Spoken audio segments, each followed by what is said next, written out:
What up, mongrels? That time of year is fast approaching. I'm about 2 months away, a little bit more, of hopping on the beast and doing my annual charity event. This year, I'm going to be riding this beast, accompanied by a Puch Maxi, for a grand total of 1,000 miles around the south coast. So I thought I'll give you a quick look at what Bendy Wendy has to offer you. She is a 1970 BSA Ariel 3. That was only released in June 1970, so it's one of the first models. She has a face-melting 1.7 horsepower from new. I don't know what it is now, but I'm pretty damn sure it's not that. As all racing spec vehicles like to keep weight down, this has done exactly the same. It's got no speedo, got no indicators, it's got no brake lights. It has got 3 12x2 inch wheels, drum brake on the front, drum brake on one of the rear wheels, and the drive is only on one of the rear wheels. So if you corner a bit hard in a certain direction, your drive wheel lifts up, giving you no power until it lands again. It's got a torsion rod system to enable it to sit upright, and then when you corner, it banks. It's got a Dutch Anchor 50cc 2-stroke engine under the hood. Under the hood? God damn. Under the boot, bonnet, whatever you want to call it, this metal tin flimsy thing. I'll show you that in a minute. As you can see, I've already started to accessorise it. Put a little bit of racing tape on the seat because it's split.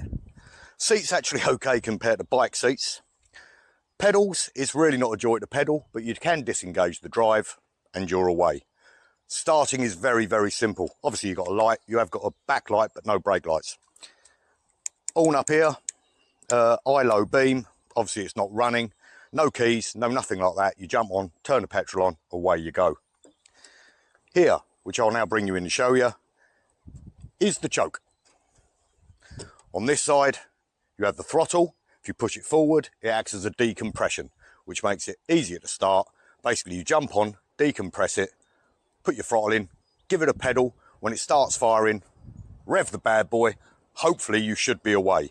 This isn't the nicest thing in the world to start, but you'll see that when I give it a ride review. The brakes. What can I say about the brakes? Officially, they're brakes. You'd be better off going through long grass to slow down, and all the time I've got soles on the bottom of my boots, I stand a chance of stopping. The front suspension, which I'll also show you. I have got the actual suspension for this, or at least a remodeled version of it. Currently, thank you to Rotty007, I think his name is on YouTube. I'm currently sporting a Kong cut in half and put on there. What else is there to say? It's got a 6-pint tank. So what's that? 2.8, 2.7, something like that, litres, which is not going to get me very far, which means I'm going to have to carry some fuel. I come across this bike. I saw it. I'd never heard of them before. I got in touch with a gentleman, a lovely bloke called Ken. And as you can see, one of the e-bikes I got given to review was a 1-for-1 swap. And I couldn't be happier. I hope he's also happy. Ken, you're a diamond. Dave Greenland asked me to do this quick show and tell for you. I met Dave when I'd done the tiny bike tour right the way around the coast of the UK on my little Honda Chally. I met him up in Scotland. He was riding a C50, Fortnum & Mason basket on the front. I think I've got a picture of him somewhere. Absolute legend of a man. I know he had a lot of troubles on that trip, but within the small bike world, he is very well known. So Dave, meet Bendy Wendy. Let's have a look under the hood. Bonnet, boot. I've got to be careful because it rolls off. So this is where the magic happens. It's a fan-cooled belt drive engine. There's your little carb down there. As you can see, I've just shoved a little bit of foam over the top of the carb to give me some sort of air filter. Yeah, it is what it is. It's meant to have a fan cowl to assist with the cooling. I'm going to make one out of a cake tin, I think. We shall see how that works. You can't really see. It's rolling down the hill. There's your exhaust and your carburetor. what is not to like? So it was at this point of the video where my mic decided not to work. Don't know if the Bluetooth connection from the helmet wasn't playing ball. I did test it beforehand, but it made me out to be a liar. Probably my big fat sweaty breath killing it.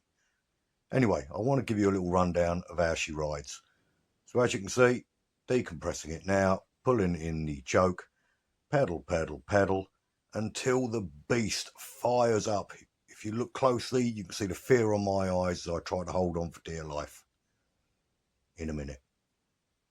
In a minute. And there she goes. What can I say about the ride? Bone-shakingly terrifying. The camera's doing a really good job of making it look a lot smoother than what it is. It's got a back end like Gemma Collins's. It's all over the place. Yeah, I really don't know what to say. The brakes work when they want to. It's not a comfortable ride. It is one of the sketchiest things ever to be invented. But smiles per mile, you really, really, really can't beat it. It's interesting to think that the designer of this was the brother of Barnes Wallis, who invented the bouncing bomb. And I'm willing to bet that this killed more people than that bomb. Pretty good going. It was nicknamed the Granny Killer when it came out. Guess why?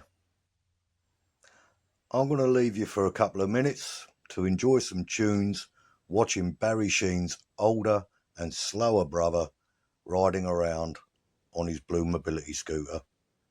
I'll be back in a bit to explain what's happening when I start a hill climb. Still remember that rumbling sound. Just came down the middle of the night when he heard mama crying, the son of one right. Headed down the nuts with the sweet Lord, smell the whiskey burning down Gobble Hill Road.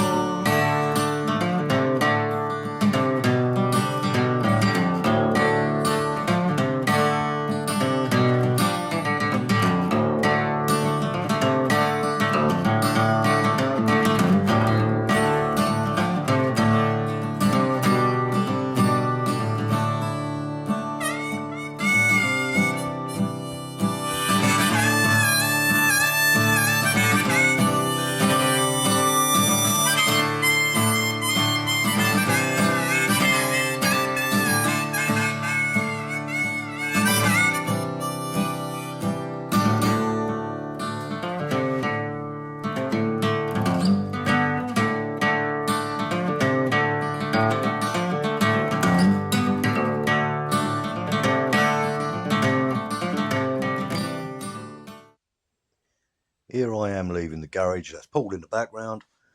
Yep, we had a chat, but as I say, none of the footage usable because the mics don't work. But as you can see here, look at the turning circle of this little beast on a sixpence. Here we go. I know, right? That's awesome. So I start getting underway knowing I'm coming up to the steepest of all steep hills. And this is where a young lady tries to kill me.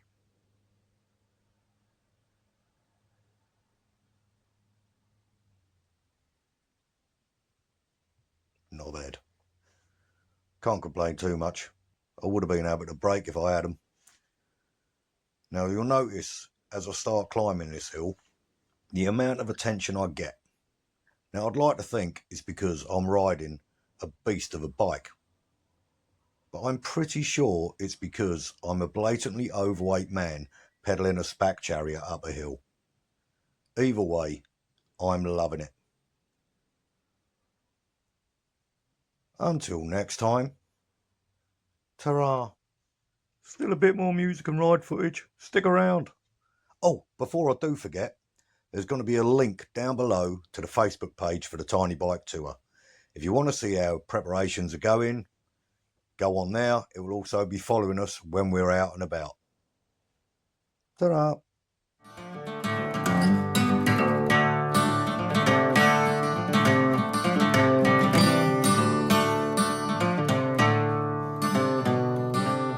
Volunteer for the army on my birthday.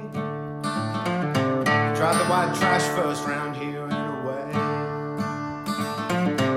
2 tours of duty in Vietnam, and I come home with a brand new plan.